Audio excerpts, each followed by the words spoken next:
अस्सलाम वालेकुम my YouTube family, कैसे आप सब। उम्मीद है कि आप सब ठीक होंगे। हम भी आपकी दुआओं से अल्हम्दुलिल्लाह बिल्कुल ठीक ठाक। अच्छा जी, सुबह सुबह हस्बैंड को भेजा है नाश्ता वगैरह करवा के, फिर बच्चे दोनों सो गए थे। रात को बारिश आई थी तो अचानक हम अंदर आए और फिर सुबह बच्चे वैसे भी आजकल छुट्टियां हैं तो हमारे यहाँ समर कैंप नहीं लगे। अक्सर स्कूल्स हैं जो ओपन हुए हैं समर कैंप की वजह से, लेकिन ये है कि शुक्र है इनका नहीं लगा क्योंकि हम इनका स्कूल थोड़ा दूर है तो फिर रिक्शे वगैरह का मसला होता है और रिक्शे वाले टाइम पे ले तो जाते हैं लेकिन वापसी वो जब 10 बजे आना होता है तो 12 बजे पहुँच जाते हैं, बहुत लेट कर देते हैं। तो बच्चे बेचारे गर्मी में तंग आ जाते हैं।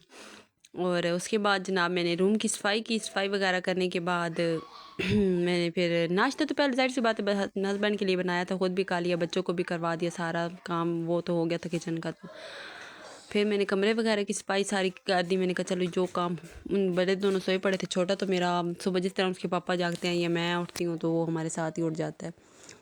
तो फिर उसको भी नाश्ता करवा दिया था। वो तो खैर अपने दादों की तरफ से भी कर लेता है, हमारी तरफ से भी सारी तरफ से कर लेता है। आज स्कूल में थी, मेरे बेटे के स्कूल में पीटीएम थी, हम लोग वहाँ गए पीटीएम में और फिर मेरी बेटी को झूले देख गए।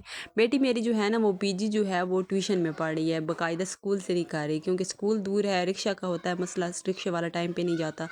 तो जो इनकी वाइस प्रिंसिपल है उन्हीं की हाँ ये ना कर रही है, मतलब पीजी कर रही है। और बेटा मेरा माशाल्लाह से प्रेप किया, अब उसका फ़र्स्ट टर्म का रिज़ल्ट था आज, पीटीएम इसी सिलसिले में उन्होंने बुलाया हुआ था तो मैं गई थी और मैंने जाके जो साइन वगैरह करने थे, जो टीचर से इसकी रिपोर्ट वगैरह लेनी देनी थी, वो सारी बात वगैरह की है। फिर वहाँ से हम फ्री हुए हैं तो छोटा बेटा बाहर मेरा अपने कज़न के साथ बाइक में था और ये जो दोनों हैं ये बेटा तो मेरा खैर पहले स्कूल में जाता है तो लेता रहता है, बेटी मेरी का मन ही नहीं भर रहा था, कहती थी नहीं मम्मा मुझे और झूले लेने हैं, मम्मा मुझे और झूले लेने हैं। उस बेचारे का तो बिल्कुल दिल नहीं कर रहा था। जैसे कि बाबा कहते हैं कि ये जो हमारे मोहल्ले में है ना स्कूल, अभी इसको उधर डाल दो, लेकिन मैंने आज इसे पूछा तो कहती है मम्मा मैंने इसी स्कूल में पढ़ना है क्योंकि वैसे माशाल्लाह वैसे पढ़ाई बहुत अच्छी है, सारी चीज़ें एक साइड पे, पढ़ाई स्कूल की माशाल्लाह से बहुत बहुत आला है।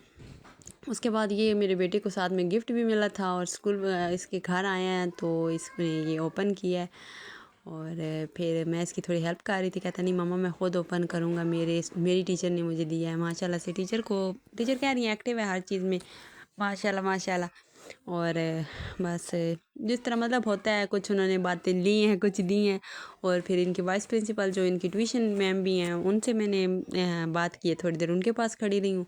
उसके बाद बाहर हमारी बाइक खड़ी थी, इनके कज़न थे ताया के बेटे, उनके साथ हम लोग गए हुए थे बाइक पे। तो बाइक तो हमारी है लेकिन चलाने वाला कोई नहीं होता, जब वो घर होते हैं तो हमने कहीं जाना हो तो हम उनके साथ चले जाते हैं। इसके अंदर अच्छा जी केक था, केक मेरे बेटे ने लिया और उसके बाद इसको ट्रीट के तौर पे मैंने रास्ते से इसमें जब हम अंदर मीटिंग पे थे तो मैंने इसके कज़न को क्या कि समोसे मंगवा लिए थे। तो फिर मैंने बच्चों को प्लेट्स में डाल के दिए समोसे वगैरह, इन्होंने पार्टी ट्रीट जो इनको दी थी वो इन्जॉय की। उसके बाद जनाब मैंने दोपहर का खाना बनाना था वो बनाने लग गई। वैसे समोसा खाने की वजह से ना बच्चों ने ज़्यादा खाना खाया था ना मैंने। आज मेरा था कि शोरबे वाले आलू बना लेते हैं, लेकिन वो बनाए तो उन्होंने खाए भी नहीं। फिर बच्चों ने मिल्क शेक वगैरह का कहा तो वो बना के दिया। अब मैंने आलू जो है बिल्कुल उससे ना मतलब खुश कर दिया, कह रही हूँ आलू वाली रोटी बना लेते हैं, अब रेस को ज़ाया तो नहीं ना करना। अच्छा जी, यहाँ पे मैं बना रही हूँ तो कोई मशीन चल नहीं रही पता नहीं क्या मसला चल रहा है, सॉकेट में कोई मसला आ गया था बोर्ड के, तो वो मैं चला के चल नहीं रही थी। फिर मैंने 2-3 दफ़ा चेंज करने के बाद आखिरकार अल्लाह की चली है। चलने के बाद जनाब मैंने फिर जूस बनाया, जूस बना के फिर मैंने ऊपर फ्रीज़र में रखा है, जब सही ठंडा हुआ है तो फिर मैंने बच्चों को दिया है। आजकल ना गर्मी की वजह से वो गर्मियों में थोड़ा सा होता है ना कि दूध पतला होता है, जायका नहीं सही होता, तो बच्चे इतना शौक से पीते नहीं हैं। कभी जामे शीरी वगैरह पी लें डाल के, या फिर आज इन्होंने बोला कि मैंगो शेक बना दो तो मैंने इनको मैंगो शेक बना के दिया, तो फिर ये माशाल्लाह ना खुश होकर पी लेते हैं। तो अब मैंने सोचा कि आज के बाद दोपहर के टाइम पे इनको यही बना के दे दिया करूँगा, एक तो ठंडा ठंडा ज़रा ना अच्छा होता है बच्चों के लिए, दूध वैसे ना भी पिए तो इस तरह पी लेंगे। ओके जी, होप सो कि आपको वीडियो पसंद आएगी। मिलते हैं कल एक नई वीडियो में, तब तक के लिए अल्लाह हाफ़िज़।